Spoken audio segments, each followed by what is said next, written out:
reducing population growth. That's this big benefit. The key thing you can do to reduce population growth is actually improve health. In the developed countries, the big winners are countries that have shrinking populations. I would like to reduce the number of people on the planet because there's too many of us. When we invest in clean energy and electric vehicles and reduce population, Wait. What the? More of our children can breathe clean air and drink clean water. Now, the world today has 6.8 billion people. That's headed up to about 9 billion. Now, if we do a really great job on new vaccines, healthcare, reproductive health services, we could lower that. We're taking things that are, genetically modified organisms, and we're injecting them in little kids' arms. We just shoot them right into the vein. What the? So in the next 5 to 10 years, for the next pandemic, we'll solve all those problems. You say the next pandemic, there will be another pandemic. Absolutely. We don't know when. History teaches us that the next pandemic is a matter of when, not if.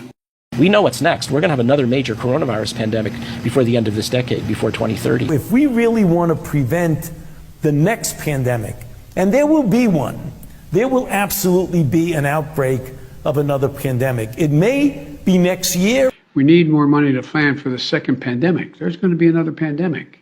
We have to think ahead.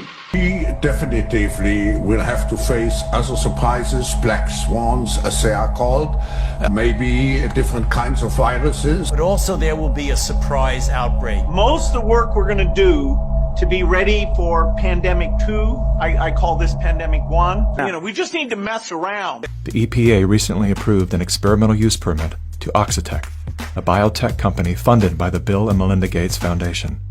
In an effort to fight malaria, Oxitec will soon release millions of genetically modified mosquitoes in various U.S. states.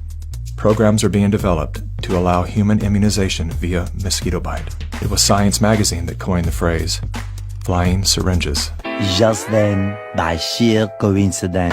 Oxford, Massachusetts, and 3 neighboring towns have a reason for concern as mosquitoes carrying a potentially deadly virus called Eastern Equine Encephalitis, or Triple E, infected a resident who is now fighting for his life. We don't want to see another human case of Triple E this year.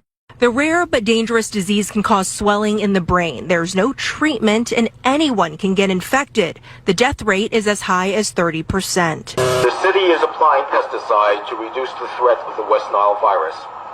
To minimize exposure to the pesticide, please go indoors immediately.